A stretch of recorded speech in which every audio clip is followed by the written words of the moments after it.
Hello বন্ধুরা, কেমন আছেন সবাই? বিশ্বের যা কিছু মহান সৃষ্টি চিরকল্যাণকর, অর্ধেক তার করিয়াছে নারী, অর্ধেক তার নর।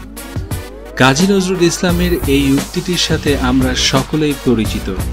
আমরা সকলেই জন্মেছি কোনো না কোনো নারীর গর্ভে। আজকে জন্ম নেওয়ার ছোট্ট ফুটফুটে মেয়েটি কারো বোন, কারো কন্যা, আবার আগামী দিনের সে জন্ম দিবে সে এক ফুটফুটের সন্তানের। তাই আমাদের জীবনে নারীর অবদান ঠিক কতখানি তা নতুন করে বলার কিছু নেই। কিন্তু পৃথিবীতে এমন অনেক দেশ আছে যাদের পর্যটন শিল্পের মূল ভিত্তি হচ্ছে নারী সঙ্গের সহজলভ্যতা, যা বর্তমানে অবৈধ ট্যুরিজম নামে পরিচিত। আজকে এমন কিছু দেশের কথা আপনাদের সামনে তুলে ধরব যে সকল দেশে নারীর সঙ্গ অনেকটা ডাল ভাতের সঙ্গে তুলনা করলে খুব একটা ভুল হবে না। তবে ভিডিওটি শুরু করার আগে আমাদের একটাই অনুরোধ, আমাদের চ্যানেলে যদি আপনি নতুন হয়ে থাকেন, এখন পর্যন্ত সাবস্ক্রাইব করে না থাকলে চ্যানেলটিকে এখনই সাবস্ক্রাইব করুন। আমাদের আগামী সকল পর্ব নোটিফিকেশনের মাধ্যমে পাওয়ার জন্য পাশের বেল বাটনটিকেও প্রেস করে দিবেন। কিউবা। আপনি যদি ভেবে থাকেন শুধুমাত্র প্রাকৃতিক সৌন্দর্যের টানে প্রতি বছর হাজার হাজার পর্যটক এই দ্বীপরাষ্ট্রে পাড়ি জমায়, তবে কিন্তু আপনি ভুল। প্রাকৃতিক সৌন্দর্যের আকর্ষণ ছাড়াও এই রাষ্ট্রে অজস্র পর্যটকদের পাড়ি জমানোর আরও একটি কারণ হচ্ছে যৌনতার সহজলভ্যতা। এখানে প্রাপ্ত বয়স্কদের পাশাপাশি নাবালক অবৈধ সঙ্গীও সুলভে মেলে।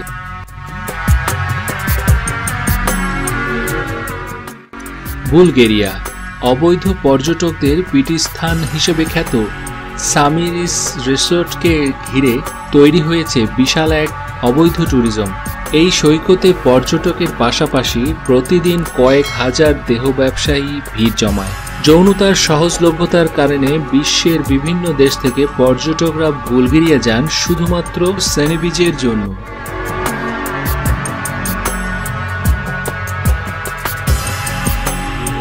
ইন্দোনেশিয়া। ভাবছেন বৃহত্তম মুসলিম দেশটির নাম এই তালিকায় কি করে আসে? নিশ্চয়ই আমাদের কোথাও ভুল হচ্ছে। আপনি গুগলে সার্চ করে দেখতে পারবেন ইন্দোনেশিয়ায় অবৈধ ব্যবসা শুধুমাত্র আইনত স্বীকৃতিই নয়, বরং অবৈধ ট্যুরিজম সে দেশের সরকারের অন্যতম রাজস্ব আয়ের উৎস। তবে অবাধ যৌনতার নামে ইন্দোনেশিয়ায় জোর করে এই ব্যবসায় নামানো বা নাবালিকা অত্যাচার ক্রমই বাড়ছে, যেটি কখনোই কাম্য নয়। থাইল্যান্ড। যদি অবৈধ ট্যুরিজমে বিশ্বের মধ্যে অন্যতম জনপ্রিয় কয়েকটি দেশের তালিকা তৈরি করতে বলা হয়, তাহলে থাইল্যান্ডের নাম থাকবে সবার শীর্ষে। শুধু পর্যটকেরাই নয়, বিশ্বের বিভিন্ন প্রান্ত থেকে অবৈধ কর্মীরা এসে ভিড় জমায় এই দেশটিতে। দেশটির একাধিক স্থানে গড়ে উঠেছে যৌনতা ভিত্তিক পর্যটন শহর। দিনের বেলার চেয়ে এই দেশটির শহরগুলো রাতের বেলায় বেশি সরব থাকে।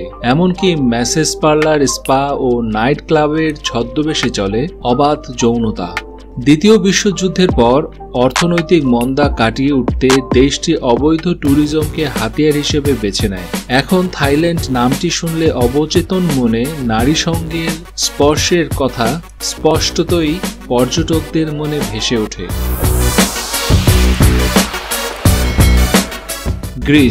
গ্রিস এমন একটি দেশ যেখানে অবৈধ দাস প্রথার বিরুদ্ধে মানবাধিকার কর্মীরা আন্দোলনে সামিল হয়েছে। তবে দেশটিতে আইনিভাবে অবৈধ ব্যবসা বৈধ।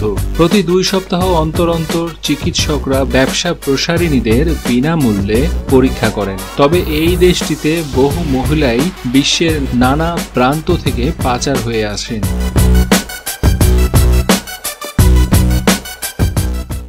কেনিয়া। আফ্রিকার দেশ কেনিয়া মানে স্ট্রিট ড্যান্স বার থেকে শুরু করে বিভিন্ন রিসোর্ট ও স্পাতে সুলভে দৈহিক চাহিদা পূরণের জন্য ব্যবস্থা রয়েছে। অনেকে ছুটি কাটাতে এসে টানা কয়েকদিনের জন্য সঙ্গী ভাড়া করে। মোটা টাকার বিনিময়ে কয়েকদিনে ভাড়া করা সেই সঙ্গী স্ত্রীর মতোই মনে করা হয়। কানাডা হচ্ছে অবৈধ ট্যুরিজমের নতুন খেলোয়াড়। অন্যান্য উন্নত দেশগুলোর দেখাদেখি এই দেশটি সবেমাত্র নাম লিখিয়েছে এই তালিকায়। আমেরিকানরাই এখানকার অবৈধ ব্যবসায়ীদের প্রধান খদ্দের। যৌনতা সম্পর্কে এখানকার ঢিলেঢালা আইনের কারণে প্রতি বছরই বিপুল সংখ্যক পর্যটক দেশটিতে ভিড় জমায়। নেপাল। হিমালয় কন্যা নেপালের আয়ের উৎস হচ্ছে পর্যটন শিল্প, আর শিল্পকে কেন্দ্র করে রাতের আধারে দামি হোটেলগুলোতে অবাধে চলে অবৈধ কার্যকলাপ। দেশটির রাজধানী কাঠমান্ডু এবং পোখরা ও তরাইয়ের শহর অঞ্চলে অবৈধ ব্যবসা রমরমা। কাঠমান্ডুর থামেলে ব্যাঙের ছাতার মতো গজিয়ে উঠেছে ম্যাসেজ পার্লার, যেখানে অবৈধ ব্যবসার পর্ষা সাজানো। দক্ষিণ কোরিয়ায় বিবাহ বহির্ভূত নারীর সঙ্গ তেমন কষ্টসাধ্য বিষয় নয়। শুধুমাত্র এর জন্য গড়ে উঠেছে হাজার হাজার হোটেল, যেখানে ঘন্টা হিসেবে রুম ভাড়া দেওয়া হয়। তবে সব মেয়েরা যে ইচ্ছে করেই এই পেশায় নামে তেমন কিন্তু নয়। অনেকে চাকরি দেওয়ার নাম করেও বিক্রি করে দেওয়া হয়। পরে যখন ভুক্তভোগী মেয়েটি জানতে পারে, তখন তার পালানোর আর কোনো পথ থাকে না। 2007 সালের তথ্য অনুযায়ী দক্ষিণ কোরিয়ার অবৈধ বাণিজ্যের পরিমাণ $1300 কোটি। ব্রাজিল। কথায় আছে, খাবারের চেয়েও ব্রাজিলের নারীর সঙ্গ আরও বেশি সস্তায় পাওয়া যায়।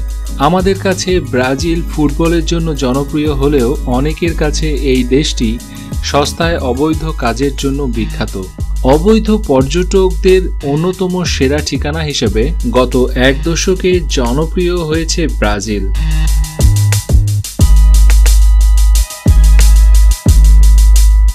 বন্ধুরা, এই ছিল আমাদের আজকের আয়োজন। ভিডিওটি যদি ভালো লাগে তাহলে অবশ্যই লাইক দিবেন, আর এমন সব ভিডিও পেতে সাবস্ক্রাইব করুন আমাদের চ্যানেলটিকে। আজকের মতো এখানেই বিদায়। ভালো থাকবেন। ধন্যবাদ সঙ্গে থাকার জন্য।